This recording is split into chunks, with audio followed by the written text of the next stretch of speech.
Mesdames et messieurs, admirables téléspectateurs, bonjour et bienvenue sur nos antennes.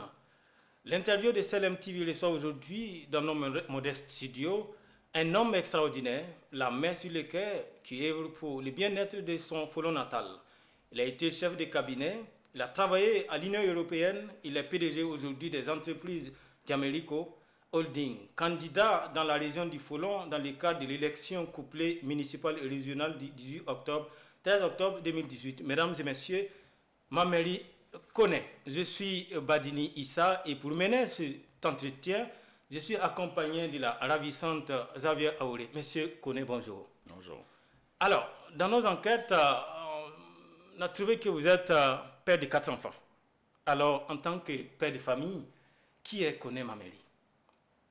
Le père de famille, justement. Alors, je voudrais d'abord remercier CLM TV de l'occasion que vous nous offrez de nous adresser aux Ivoiriens, à tous vos téléspectateurs, donner l'occasion de parcourir les événements qui se sont succédés dans le Folon et puis éventuellement parler des perspectives, présenter l'homme Kone Mameri. Alors, Mameri Kone est né à Sananfredougou, c'est dans la sous-préfecture de Kaniasso, département de Kaniasso et la région du Folon. Alors, j'ai fait mes premiers pas à l'école à Sananfredougou, ensuite j'ai fait le collège municipal de Minignan, ensuite je suis allé faire les cours secondaires à Odéné, lycée moderne d'Odéné. Ensuite, après le baccalauréat, on a fait l'INP de Yamoussoukro et on a parfait les études à l'université de Cocody en sciences économiques de gestion. Donc, un peu le parcours scolaire universitaire. Alors, au plan professionnel, bon, on a rappelé un peu tout à l'heure ce qu'on a fait. Mais aujourd'hui, Kone Mameri, je vis pour mes enfants. Je vis pour qu'au moins demain, on dit voici les enfants de Kone Mameri, on dit aux enfants de Kone Mameri, voilà ce que votre père va réaliser durant son petit parcours sur la terre des hommes. Voilà. Alors, Jamerico Holding, d'abord, pourquoi ce nom? Et quels sont les domaines de compétences de Jamerico Holding? Jamerico, c'est une compression de nom, c'est Kone Mameri. Ah, ok. C'est une compression de nom. Jamerico évolue dans plusieurs domaines. D'abord le BTP, donc on construit des routes, on construit des lignes électriques, donc on participe à l'électrification des villages, on construit des bâtiments, tant au plan, en tout cas dans des clients privés et tant au niveau public aussi. Donc on essaie tant bien que mal d'évoluer. Jamerico, c'est une constellation d'entreprises. Il y a d'abord Jamerico en courtage en assurance, Jamerico média, je dis régie publicitaire, alors qui édite le journal Le Sursaut. Alors il y a Jamerico Infrastructure qui est exclusivement dédié à tout ce qui est travaux d'électrification. Il y a Jamerico BTP qui fait les routes et les ponts, en tout cas tout ce qui est construction. Il y a Amno Construction qui fait partie des entreprises du groupe Jamerico qui fait aussi du BTP. Alors, on dirait que de l'entrepreneuriat à la politique, il n'y a qu'un pas. Alors, Mameri Kone, candidat au régional dans les Folons, qu'est-ce qui vous a poussé à vous jeter dans les bains? Alors, pour moi, c'est aimer son territoire natal. C'est ça. Alors, qu'est-ce qui se passe? L'État de Côte d'Ivoire, dans son découpage administratif, a bien voulu diviser la Côte d'Ivoire en 31 régions. Et les 31 régions ont pour vocation le développement participatif. C'est-à-dire qu'il y a un budget qui est mis à la disposition donc, du conseil régional qui se charge donc de faire ce que l'État n'arrive pas à faire. C'est-à-dire que aller au contact des populations, demander quelles sont les urgences, quels sont les besoins et réaliser ces projets au bénéfice de ces populations-là. Alors, ce qu'on a constaté, c'est que le conseil sortant a brillé par son absence vis-à-vis donc des tâches qui étaient dévolues, en tout cas qui sont dévolues à tous les conseils régionaux. Vous allez remarquer que quand on quitte l'Abidjan, le développement s'arrête à Odéré. Vous allez parcourir 300 km de pistes chez nous qui n'ont jamais été reprofilées depuis plus de 20 ans. Des villages qui ne sont pas électrifiés, donc il n'y a pas d'eau, il n'y a pas d'eau potable, il n'y a pas de route, il n'y a pas d'électricité. On se croirait comme une île en pleine Côte d'Ivoire, mais une île de désespoir, une île de misère. Alors, est-ce que on ne parle même pas d'école? Hein, il y a des villages qui n'ont même pas encore d'école primaire chez nous, en 2018. Alors, je veux dire, l'État de Côte d'Ivoire, par exemple, a donné un budget de 6 milliards sur les 5 ans au Conseil régional. Je veux dire, si les 6 milliards étaient destinés exclusivement à la construction de salles de classe, on aurait construit au minimum 30 écoles primaires, 300 écoles primaires pour 86 villages. Alors, je veux dire, si encore il y a encore des villages qui n'ont pas d'école primaire, je dis il y a beaucoup à faire. Donc c'est au constat de tout ça, et chaque fois quand on va au village, c'est des plaintes qui nous reviennent, quoi.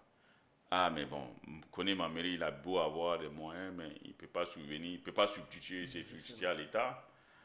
Et on se dit, mais pourquoi ne pas aussi contribuer à faire en sorte que ce qui doit revenir aux populations puisse leur revenir intégralement. Alors, donc, Konim Ameli a pris ses responsabilités, mais vous avez déjà entrepris des travaux avant même d'être élu. Oui. Et ça dit qu'il faut s'attendre peut-être à une pluie d'investissement une fois élu. Alors, pour nous, il faut voir aujourd'hui la politique autrement. La politique au service des populations. Mais c'est beau les slogans politiques. Je vais changer votre vie, je vais changer votre environnement, mais qu'est-ce qu'on donne pour qu'on puisse croire aux prophètes? Voilà. Donc je dis, avant de croire au projet, il faut pouvoir donner ce qu'on a dans le ventre, comme on le dit, et essayer en tout cas d'apporter une adéquation entre le projet et la réalisation. Voilà. Donc pour nous, c'était ça. C'est-à-dire de montrer qu'on est d'abord philanthrope, on ne vient pas au conseil régional du Folon pour s'enrichir ou alors profiter de son positionnement politique pour briguer des postes ministériels et autres. Pour nous, ce n'est pas ça. Pour nous, il faudrait qu'on participe à notre manière au développement de cette région-là. Et ça ne peut que se faire que par le biais de leviers qui existent, le conseil régional. En début d'entretien, je disais que je t'ai accompagné par la ravissante Miss Aoré. Alors, elle a quelques questions à votre endroit. Bonjour, monsieur. Bonjour, madame. Bienvenue sur le plateau de CLM-TV. Oui. Ma question est la suivante. Dans une interview que vous avez accordée à nos confrères de Sursaut, vous aviez annoncé la construction d'une mosquée, le reprofilage des pistes, l'électrification des villages, la réparation des pompes hydrauliques. Le coût global avoisinait les 3 milliards. Aujourd'hui, où en êtes-vous avec ces travaux? Alors, c'est bien de rappeler, les chiffres c'est bon, mais pour moi le plus important c'était de donner de l'espoir à ces populations-là qui ont commencé à désespérer du pouvoir central. Pour moi, c'était ça. Maintenant, aujourd'hui, on a reprofilé environ 300 km de routes. Hein? Quand je dis reprofiler, c'est peu dire. Parce que c'est des routes qui n'ont jamais été reprofilées depuis plus de 20 ans. Donc, quand on parle de reprofilage sur des routes qui n'existaient plus, alors, pour nous, c'était ça. Alors, la construction de la mosquée de Minigna est bien avancée, elle est en cours, parce que c'est une mosquée à 2 niveaux. Alors, maintenant, la construction du foyer des jeunes de Tienko est presque achevée, on est arrivé à la couverture. L'électrification, on a changé des poteaux qui étaient en bois, en poteaux béton, dans plusieurs villes du Folon. Et on a électrifié le collège de Goulia. On a réparé en pleine saison sèche près de 80 pompes villageoises.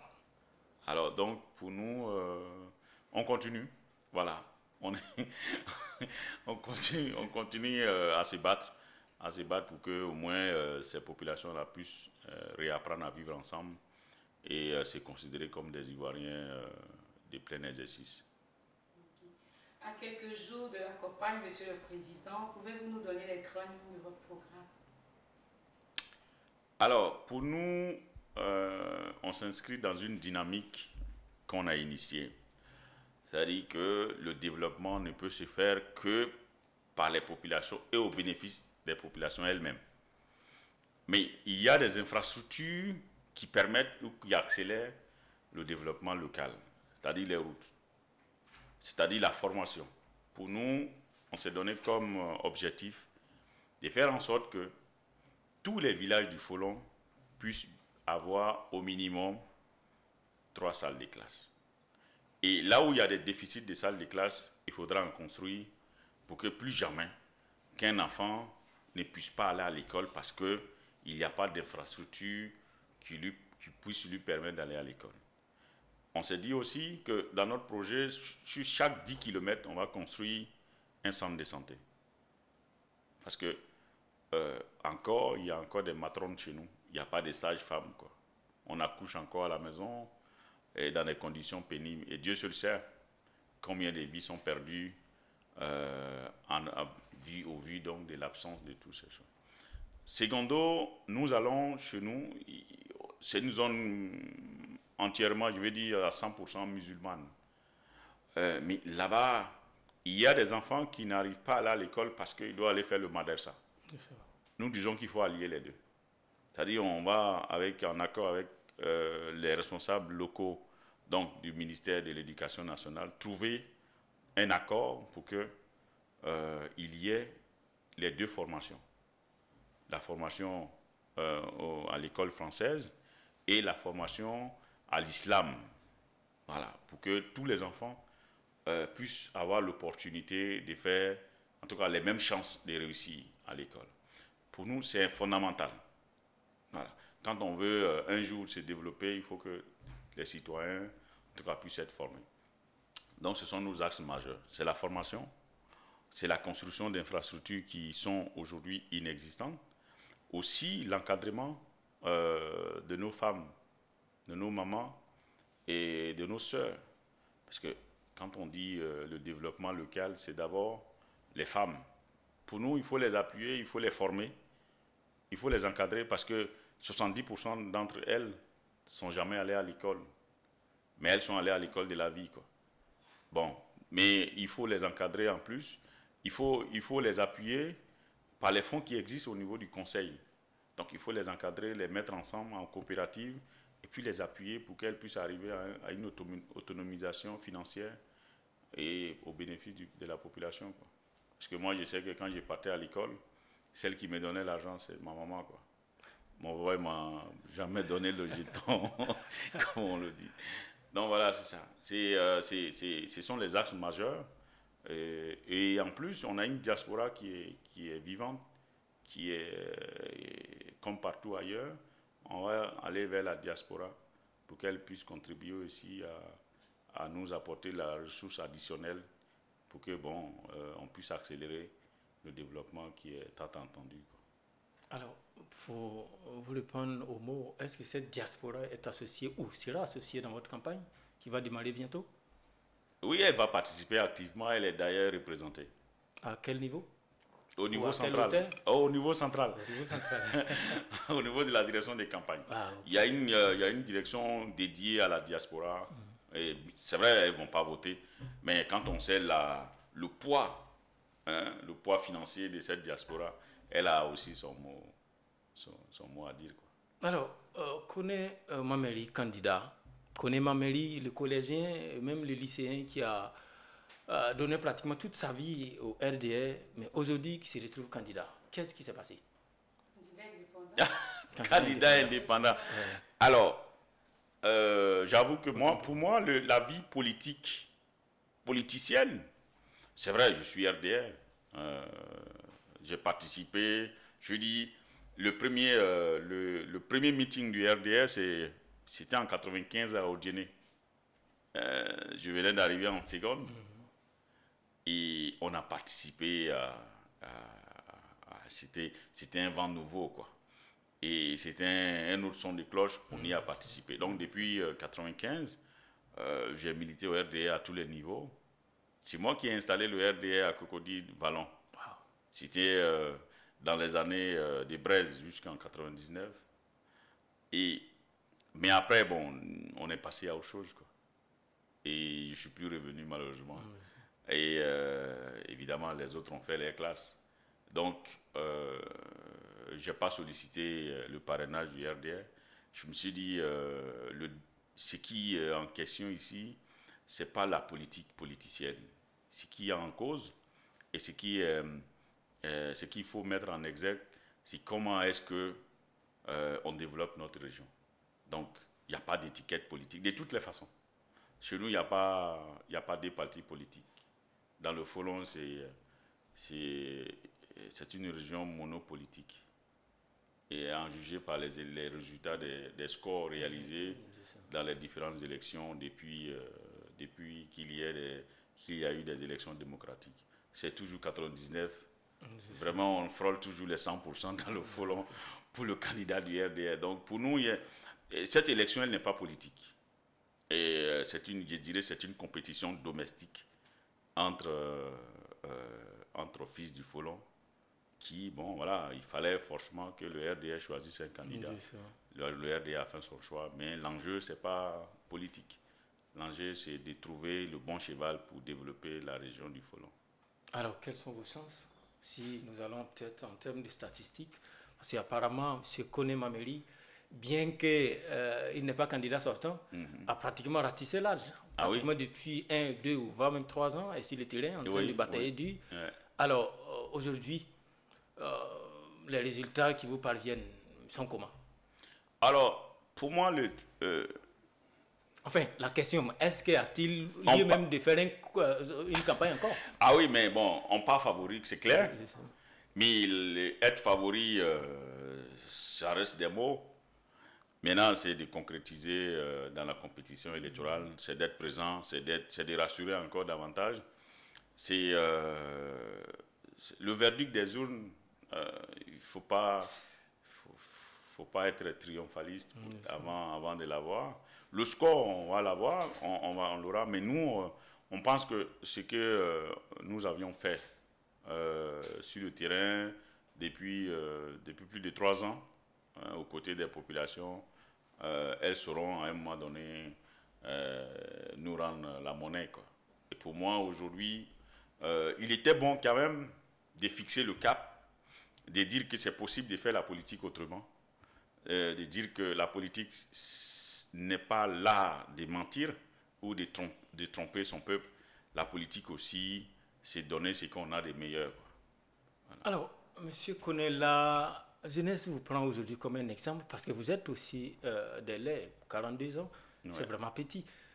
Et avec, comme on le dit, la vallée n'attend pas le nombre d'années quand on est bien né comme vous. Ouais. Alors, dites-nous, c'est quoi le secret de M. Kone? Parce qu'à 42 ans et avec autant de réalisations, autant de projets, autant d'ambitions, comment il faut faire pour devenir comme un Mameli?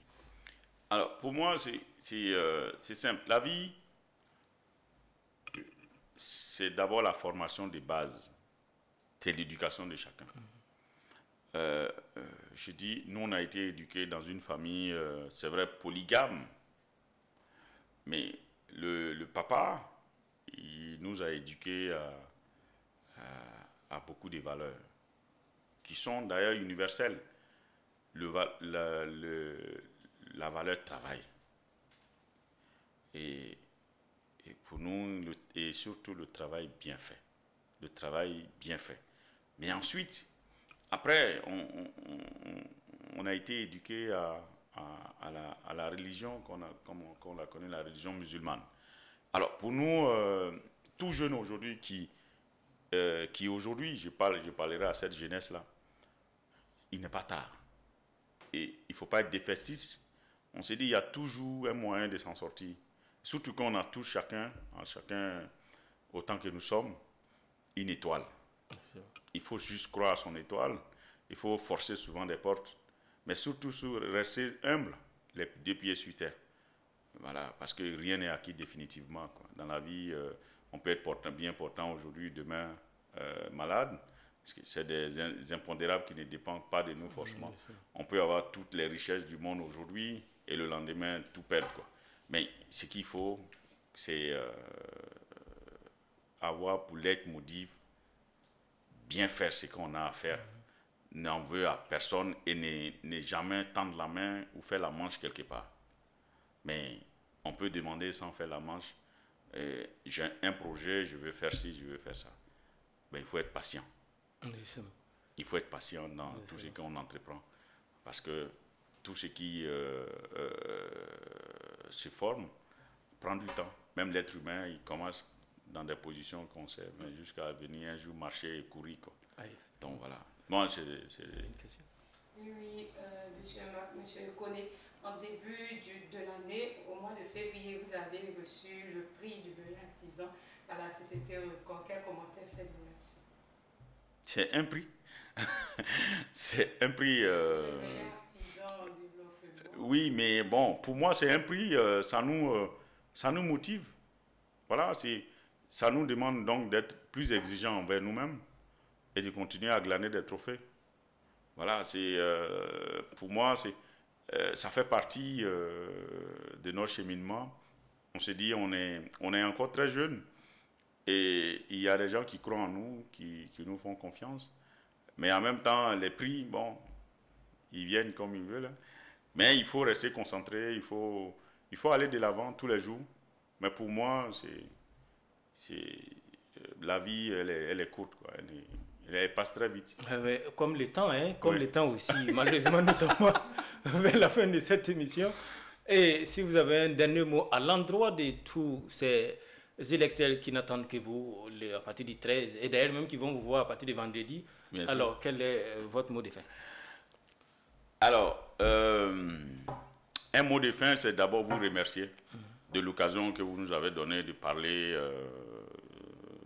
à tous vos téléspectateurs. D'abord, dire que l'Afrique a besoin de tous ses fils. Pour moi, les barrières linguistiques, les barrières territoriales qui ont été dressées par le colonisateur ne doivent pas être un frein au développement de l'Afrique. Qu'on soit burkinabé, ivoirien, ghanéen, guinéen, rwandais, sud-africain, on est ivoirien et on est africain. C'est ça. Et pour moi, l'une des grosses erreurs de l'Afrique, c'est de suivre le colonisateur qui nous a toujours divisés. Pour moi, j'appelle tous à l'unité de l'Afrique. Je ne suis pas dit l'unité territoriale, mais bon, l'unité dans le sens que l'Afrique a assez souffert et qu'ensemble, on doit aller de l'avant. Et valorisons notre culture, valorisons ce qu'on a de meilleur, parce que de toutes les façons, on n'a pas le choix, et à chaque génération son défi. Mais pour en revenir au Folon, je dirais à tous mes parents, à tous mes frères et sœurs de Colomb, que les engagements qui ont été pris allant dans le sens de leur développement, ce n'est pas de l'arrogance, ce n'est pas parce qu'on a assez de moyens, mais c'est juste parce que nous avons le devoir de montrer l'exemple, et le bon exemple, pour que de là où vous êtes, que chacun recommence à rêver, recommence à se faire confiance, parce que le développement, il est intemporel, quoi. Il ne s'arrête pas. C'est comme une course. La compétition n'est pas terminée. Nous, on a apporté ce qu'on pouvait apporter et on va continuer à apporter. Et je le dis, je serai à leur côté. Si je gagne, je serai à leur côté. Si je ne gagne pas, je resterai à leur côté. Parce que ce que j'ai, c'est eux qui me l'ont donné. Mon éducation, ma valeur que j'ai aujourd'hui. Mais on voudrait faire en sorte que le Folon se développe au même titre que toutes les régions de la Côte d'Ivoire. Alors, merci beaucoup. Vivement au soir du 13 octobre prochain, tout en espérant que d'ici là, M. Kone Mameli sera porté au fauteuil du président du conseil régional du Folon. Pour notre part, on a été très heureux. C'est vraiment avec une sens inouïe, un bonheur inestimable que nous vous avons reçu ici ce soir.